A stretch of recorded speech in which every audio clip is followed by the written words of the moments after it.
Kung may lugar sa Toronto na parang maliit na Maynila, dito na yon, Battersea Wilson, Little Manila, lugar ng mga kwento, ng pag-alis, pagdating. Dito mo rin makikita ang pinakamaraming Pilipino sa isang lugar, pati na rin ang pinakamaraming negosyo ng mga Pilipino na nagsama-sama. Pero tanong natin ngayon, talaga bang naririnig na ang boses natin sa politika? O simula pa lang ito ng pagtindig natin bilang isang komunidad?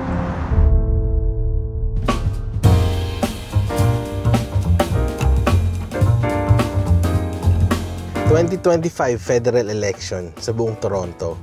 Liberal pa rin ang matibay. Pero dito sa York Center, teka lang, bakit naging blue?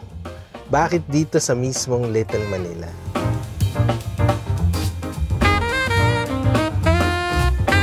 May istorya dito. Istorya ng mga bagong tahanan, lumang pangarap, at mga Pilipinong naghahanap ng bago at tunay na pagbabago. 1 milyon na tayo dito sa Canada. Pero ngayong eleksyon, hindi lang tayo nanonood. Sumisigaw na rin tayo. Richie Valdez, panalo ulit. Isang Pinay na nasa parliament. Dala ang boses natin. Pero hindi lang siya ang kwento. Siyam tayong tumakbo ngayong taon. Hindi lahat nanalo. Oo, pero malinaw, hindi na tayo invisible.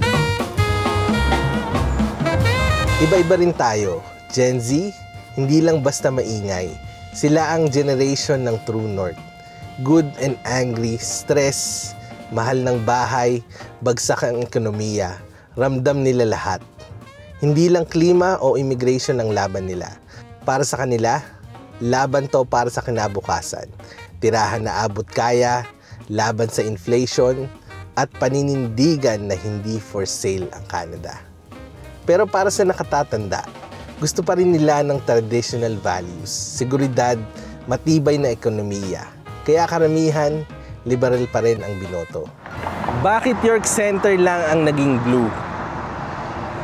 Siguro kasi dito damang-dama ang pagod, yung naghahanap ng konkretong resulta, hindi puro salita. Pero baka rin dahil dito sa Little Manila, unti-unti na rin nauunawaan ng marami na may sarili tayong issue at panawagan. Hindi lang palamuti tayo sa kampanya, panahon na para tayo ang pakinggan. At habang bumuboto tayo, may sugat tayong pinapagaling. Ang trahedya sa Vancouver, ang bigat ng pagkawala ng ating mga kababayan. Hindi mawawala sa isang gabi. Sa mga nanalo, dapat nilang tandaan, may pusong Pilipino silang kailangan paalagaan.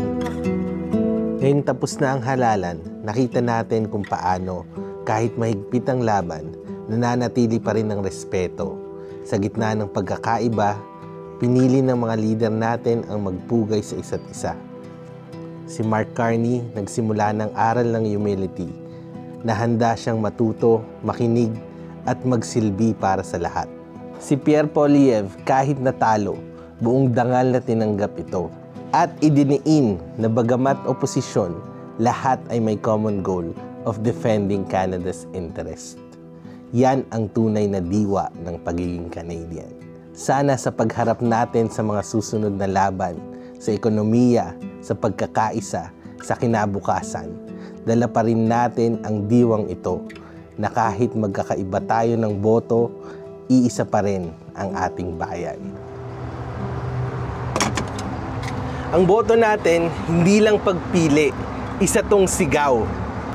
At para sa ating mga Filipino sa Canada, lalo na sa kabataan, malinaw ang mensahe. Narito na kami, hindi lang para magtrabaho, hindi lang para mangarap, para makilahok at para mamuno.